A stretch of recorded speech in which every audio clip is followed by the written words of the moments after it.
இந்திய திருநாட்டின் 77வது குடியரசு தின விழா வெகு விமர்சையாக கொண்டாடப்பட்டது. அதன் ஒரு பகுதியாக நாகப்பட்டினம் இந்திய வர்த்தக தொழில் குழுமத்தில் குடியரசு தின விழா கொண்டாடப்பட்டது. குழுமத்தின் தலைவர் மனோகரன் தேசிய கொடியை ஏற்றி வைத்து தேசிய கொடிக்கு மரியாதை செலுத்தினார். தொடர்ந்து குழுமத்தின் நிர்வாகிகள், உறுப்பினர்கள் முன்னிலையில் உறுதிமொழி ஏற்கப்பட்டது.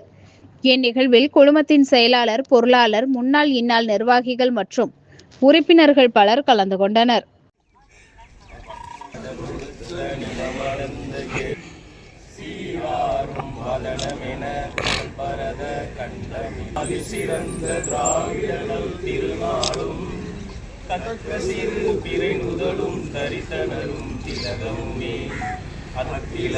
வாசனை போல் அனைத்துலகும் இன்பமுற செய்யும் புகழ் மணக்க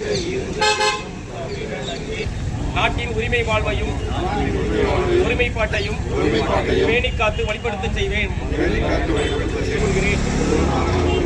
ஒருபோதும் வன்முறையை நாடேன் என்றும் சமயம், மொழி, வட்டாரம் முதலியவை காரணமாக வேறுபாடுகளுக்கும் அமைதி நெறியிலும் அரசியலமைப்பின் வழியிலும்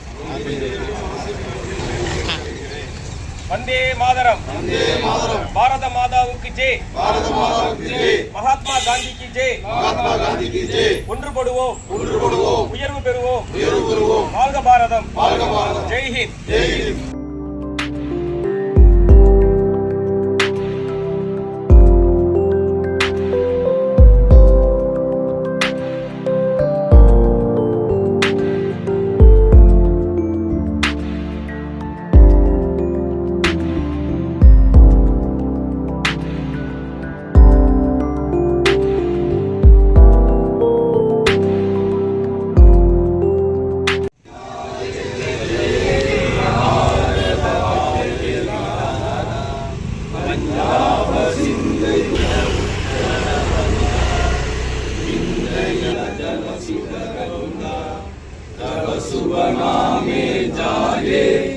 जब सुभाषिष मारे जागे नव जयकारा, जय हे जय हे जय हे जय जय.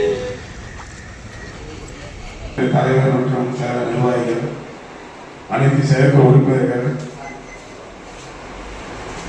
குழுத்துறை செயலாளர் மற்றும் துறை செயலாளர்கள், இது நாடு குடியரசு தினம் பெற்ற 1950 குடியரசு பெற்று இன்னைக்கு 76 ஆண்டு முடித்து 77வது ஆண்டில் அறிவிக்கக்கூடிய இந்த நன்னாளில் நாட்டினுடைய வளர்ச்சி, பொருளாதார நாகையின் வளர்ச்சி, இந்த 77வது குடியரசு தின நன்னாளில் இந்த நாகை வளம் பெற வேண்டும் என்று வாழ்த்தி வருகை தந்தவருடைய அனைவரும் உங்களுடைய வாழ்த்து செய்தியை பரிமாறிக்கொள்வது அன்போடு குடும்பத்தை சார்பில் கேட்டுக்கொள்வது.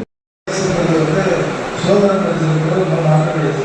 இந்த சோதனை கிடைச்ச போது அப்போ இருந்த பிரிட்டிஷ் கவர்மெண்ட் சட்டமேதை அவர்கள் ஒரு பெரிய நமக்கு அந்த அரசியல் அமைப்பு சட்டத்தை வெளியிட்டார். அப்படி அவர்கள் கிடக்கின்ற மக்களுக்கு ஒருங்கிணைப்பது என்பது மிக பெரிய காரியம்.